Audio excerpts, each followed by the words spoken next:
Эфир нашего телеканала продолжит выпуск новостей. В студии Иван Лазаренко и коротко о главных темах. Досрочные выборы главы Мирнинского района проходят сегодня. Для жителей работают 34 избирательных участка. 10% от доходов. Беспрецедентная для региона сумма будет направлена на развитие сельского хозяйства Якутии. Совмещать работу, семью, быт и хобби. Нелегкая задача, но многим мамам это удается. Расскажем о рукодельницах из Ленска.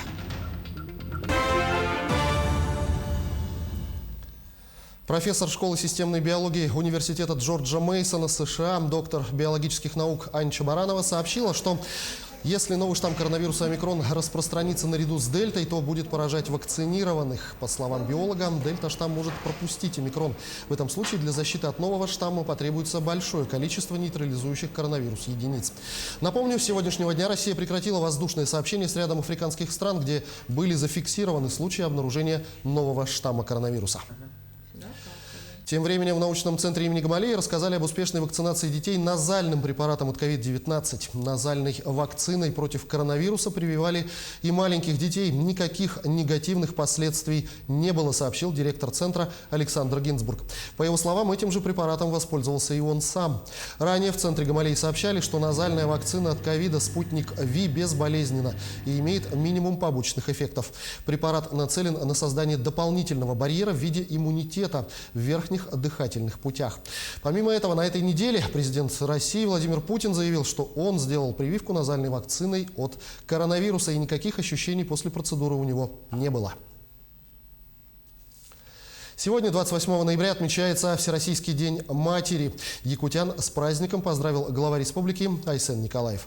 Илдархан подчеркнул, что поддержка материнства всегда была одним из приоритетов социальной политики республики. Так, за последние годы значительно выросли объемы поддержки семей с детьми.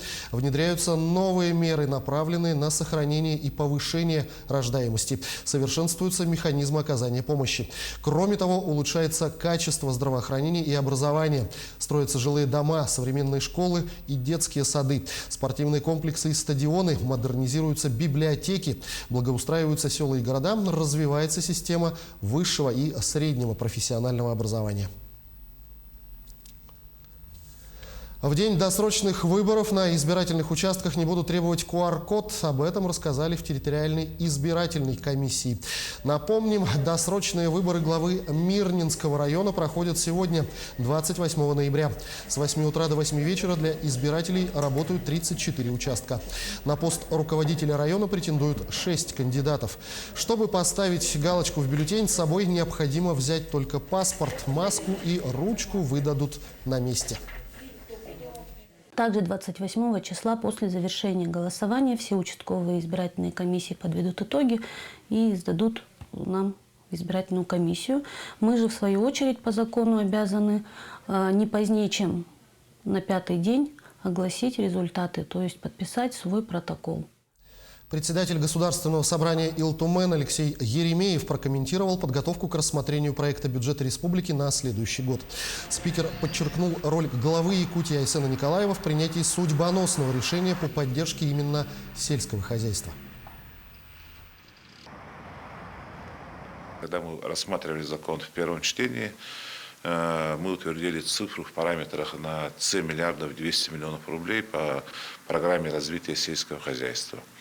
В процессе согласительной работы мы достигли суммы где-то порядка 10 миллиардов 900 миллионов рублей. Но у нас на прошлой неделе состоялось совещание у главы Республики Саха-Якутия, где мы опять-таки детально обсуждали все эти поправки, внесенными субъектами законодательной инициативы. Я должен официально заявить, что все те поправки, которые были внесены народными депутатами республики на сумму 651 миллион рублей, они удовлетворены и приняты правительством Республики Саха-Якутия по поручению главы Республики Саха-Якутия Айсена Сергеевича Николаева. Более того, принято волевое решение главой республики о том, чтобы по данной программе добавить еще более миллиарда рублей дополнительных средств, которые будут направлены на инвестиционную составляющую данной программы. Это что?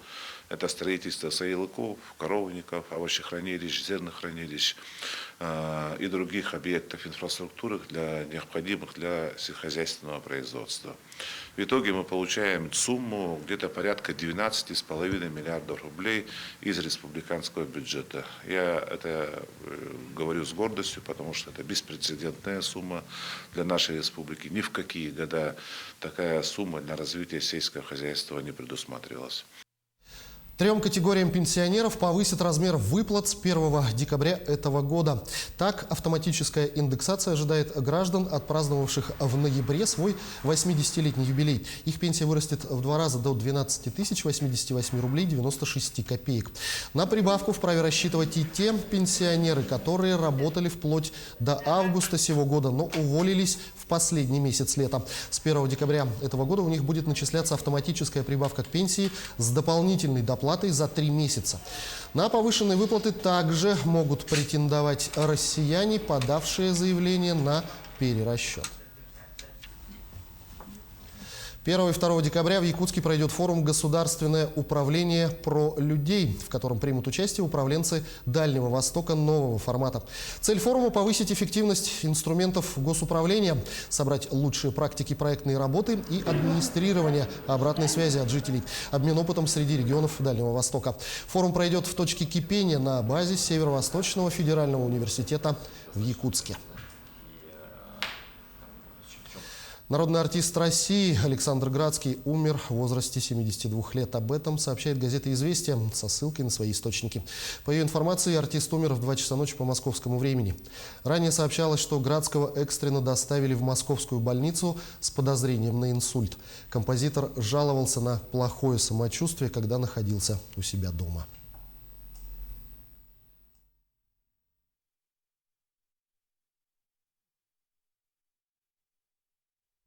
Совмещать работу, семью, быт и хобби – нелегкая задача. Многим мамам это удается. Мамы-мастерицы в Ленске готовятся к выставке. Им предложили поучаствовать в конкурсе украшений ручной работы. Выставку в Краеведческом музее оформят к празднику День матери. Какие работы представят на экспозиции рукодельницы, смотрите в сюжете далее. Свободное время за увлечением – несбыточная мечта многих матерей. Но эти мамы успевают. Не просто рукодельничают. Рукоделие – их работа. Лира Ефремова нашла свое хобби во время декрета. Любовь к шитью, декору одежды и вышиванию бисером переросла в работу. Сейчас мастерица – педагог дополнительного образования. Обучает швейным техникам других. Когда я школу закончила, я поступила в коммерческий лицей на отделение «Портной универсал». Закончила. После этого поступила в педколледж на отделение мастер швейного производства. И закончила. Потом родила, на декрете сидела, и дочке я все время костюмы шила. Вот платье, нарядное платье я ей постоянно шила. В творческой студии «Шьем сами» 18 мастериц. Трудятся 8 лет. Отшивают якутскую национальную одежду, мастерят украшения из бисера. За это время рукодельницы выпустили 6 коллекций, поучаствовали в 10 конкурсах. Сейчас готовятся к районной выставке.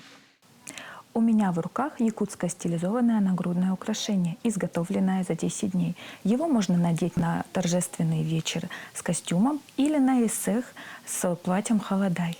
Такое украшение, на мой взгляд, легко поместится в мамину шкатулку. «Сокровища маминой шкатулки» – так назвали выставку в музее Ленска. Эта выставка посвящена самому доброму празднику – Дню матери.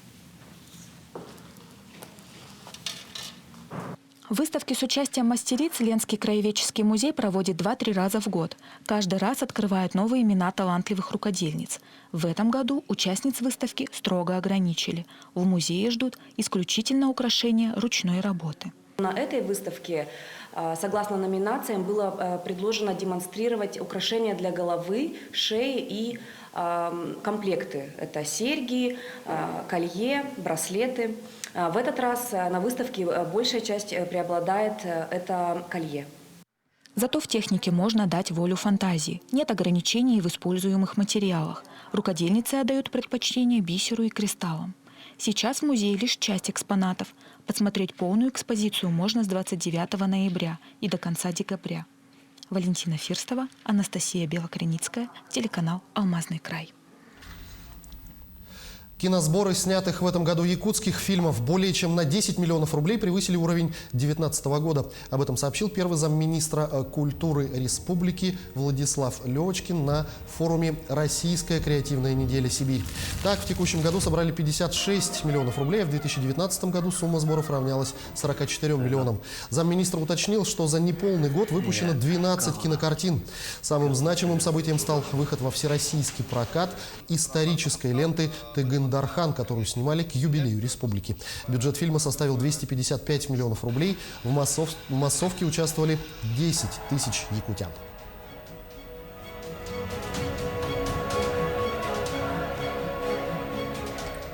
В центре Парижа открывается уникальная световая инсталляция, в которой представлены свыше сотни скульптур из стали и бумаги. Они изображают доисторических обитателей Земли, от растений до насекомых и динозавров, а также древних людей. Рассказывает Артем Сторонов. Огромные светящиеся динозавры, папоротники и различные вымершие существа наводнили ботанический сад Жардин-де-Плант в центре французской столицы. В экспозиции под названием «Эволюция на пути освещения» представлены как хорошо знакомые многим тираннозавры, бронтозавры и трицератопсы, так и различные животные, о которых знают лишь специалисты. Мы проводим здесь выставку уже в 3-й раз. В первый год она была посвящена современному разнообразию видов и угрозам, которым оно подвергается. Второй раз тема была такая же, но уже про обитателей океанов. А в этом году мы решили рассказать о биоразнообразии прошлого, от 600 миллионов лет назад до настоящего времени. Помимо доисторических ящеров, здесь также можно увидеть растения, насекомых, позвоночных животных и даже древних людей, живших во времена палеолита, юрского и мелового периодов. В общей сложности в экспозиции представлены свыше сотни скульптур, изготовленных из стали и бумаги и подсвеченных разными цветами. Некоторые из них даже могут двигаться. Выставка откроется для широкой публики в понедельник, 29 ноября, и будет работать весь рождественский сезон до конца января.